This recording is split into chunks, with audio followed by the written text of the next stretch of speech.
Putri dari 11 IPA 10 nomor absen 25. Saya Nidita dari kelas 11 IPA 10 nomor absen 30. Di sini kami akan mewawancarai dua murid semansa yang berprestasi dalam bidang non-akademik maupun akademik. Mohon perhatiannya.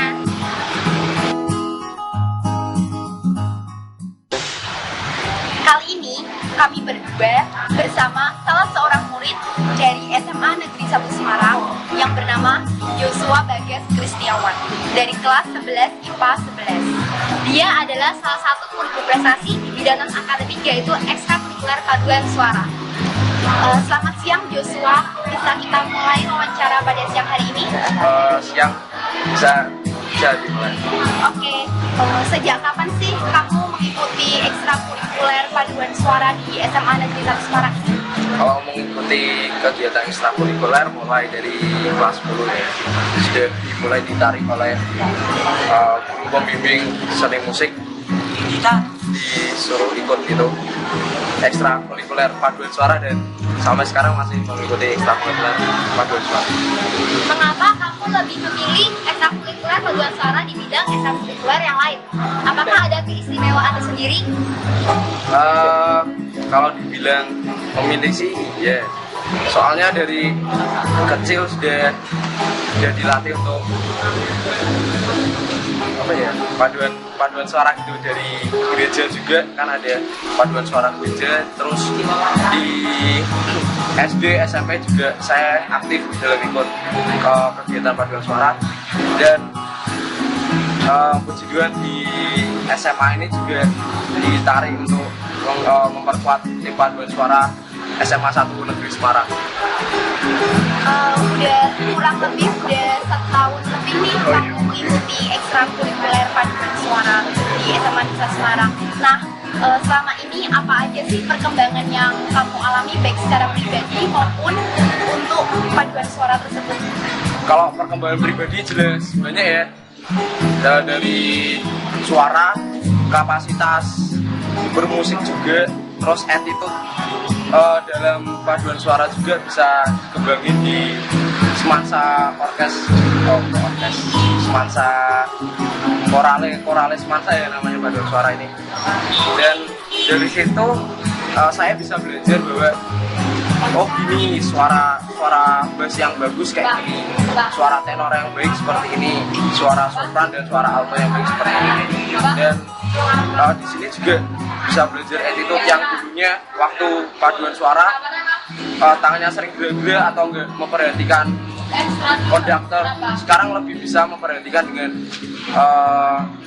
mata selalu ke konduktor, dan sikap dalam waktu menyanyikan itu lebih baik. Dan juga saya di sini berperan suara bass ya, jadi tahu bandnya dan mengerti betul karakter bass, suara bass itu gimana, tinggi rendahnya suara bass itu gimana, dan dalam mempersatukan suara ke suara baik tenor, alto dan sopran itu gimana juga bisa diatur di koralis semansa itu. Untuk mengikuti lomba pasti kan butuh usaha apa aja yang kamu lakuin untuk mewakili Padus SMA Negeri 1 Semarang dalam lomba-lomba yang lain? Yang pertama itu jelas suara ya, karena suara itu nomor 1 paduan suara ini. Dan yang kedua itu jelas latihan yang rutin, karena latihan yang rutin itu dapat membantu seseorang baik di suara bass, alto, sopran maupun tenor itu menjadi lebih baik dan lebih baik lagi, dan juga bisa mengenal lagu yang banyak. Dari itu nanti kita bisa tahu kapasitas individu tersebut layak untuk ikut dalam suatu lomba atau enggak. Dari situ kriteria. Prestasi apa aja sih yang udah kamu ukir selama ini pada saat mengikuti ekstrakurikuler paduan suara? Prestasi ya? Kalau prestasi itu ya sudah lumayan lah. Di kelas 10 menjuarai piala perak di paduan suara di Karangturi, terus juara 3 lomba di USM kemarin, dan ini rencana sekitar bulan Maret sampai ini mau ada event di Jakarta, bisa di Jakarta juga. Aku juga sama teman-teman beberapa pernah menjuarai juara 3 di vokal group, tepatnya di sini di TBRS Taman Budaya dan Wisata. Nah, banyak kegiatan ya. Apa suka dukanya nih dalam mengikuti paduan suara? Suka dukanya ya, kebanyakan sih suka ya, karena kita dalam menjalankan sesuatu tuh harus dengan suka dan dengan kerelaan ya. Jadi ya bukan karena dipaksa. Terus dukanya yaitu kalau suara fals itu kan biasanya dimarahi kan, biasa kan seperti itu. Terus kalau nggak tepat waktu sering dimarahi, dikasih hukuman. Terus ya udah sih menurutku dukanya, tapi paling banyak sukanya di Koralis Masa ini, tepatnya di paduan suara SMA 1. Apa sih harapan kamu buat ekstra kurikuler paduan suara di SMA 1 Semarang ini? Harapan saya untuk lebih baik ya Koralis Masa ini, dan juga bisa mengikuti kejuaraan-kejuaraan lainnya, nggak cuma di kota tapi mungkin bisa di nasional, mungkin bisa di internasional, dan moga-moga bisa dikenal di seluruh dunia. Amin, terima kasih ya. Semoga harapan-harapan itu menjadi nyata. Amin. Terima kasih untuk Joshua karena telah meluangkan waktunya untuk kami wawancarai. Sekian dan terima kasih. Kali ini kami berdua bersama narasumber kedua bernama Krisna Devara dari kelas 11 IPA 2. Dia adalah salah satu pemenang Olimpiade Kimia juara harapan 2 se-Jawa Tengah dan DKI Yogyakarta. Selamat siang Krisna. Bisa kita mulai wawancara pada siang hari ini?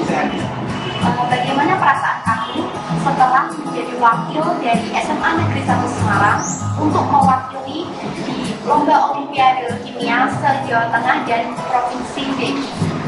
Kalau ditanya perasaan ya pasti senang banget bisa mewakili SMA Negeri 1 yang tercinta. Nah, apa saja persiapanmu untuk mengikuti lomba ini? Sebenarnya kalau ditanya persiapan itu kita baru persiapan 2 hari sebelum lomba ya. Jadi tahu sendiri lah kalau persiapan 2 hari sebelum lomba pasti kan kita akan keteteran, kita akan bingung tanya sana sini, dibimbing juga sama guru-guru. Ya jadi persiapannya untuk diri saya sendiri masih kurang ya. Siapa motivator terbesar kamu?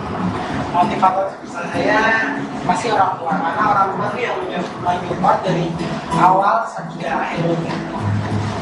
Nah, di saat lomba, siapa saingan terbesarmu? Kalau saingan kan lomba ini kan tingkat Jawa Tengah DKI ya, pasti kan SMA-nya dari kota-kota lain kan. Kalau saingan terbesar itu bagi saya itu SMA 1 itu sih mulai juara pertama. Bagaimana sih kiat-kiat kamu pada saat detik-detik awal mengikuti Olimpiade itu? Kiat-kiat itu ya pasti belajar sebelum lomba, persiapan mental, kesehatan juga lah pasti. Terus ya kita kan dalam bentuk tim tuh isinya 3 orang. Ya kita bisa saling sharing lah gimana nih, terus saling tanya jawab ulang lomba. Terus perasaanmu setelah mendapat gelar juara harapan 2 apa? Perasaan ya, kalau ditanya perasaan pasti senang lah, tapi masih ada rasa menyesal saya kenapa nggak bisa meraih juara pertama. Pertanyaannya itu apa kesan dan pesan pada saat mengikuti Olimpiade tersebut?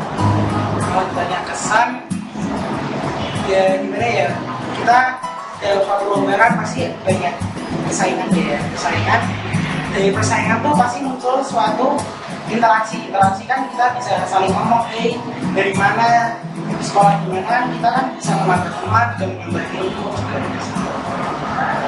Dan apa harapan ke depannya? Harapan saya berharap supaya saya bisa meraih juara pertama kalau saya ikut lomba lagi, dan bisa naik tingkat bukan hanya tingkat kota atau tingkat Jawa Tengah DKI, tapi tingkat nasional. Terima kasih untuk Krisna yang telah meluangkan waktunya bagi kami. Sekian. Jadi, kesimpulan wawancara kami yaitu banyak sekali siswa-siswi SMA Negeri 1 Semarang yang berprestasi dalam bidang akademik dan non-akademik. Diharapkan dapat menumbuhkan semangat dalam berprestasi bagi murid yang lain. Sekian dan terima kasih.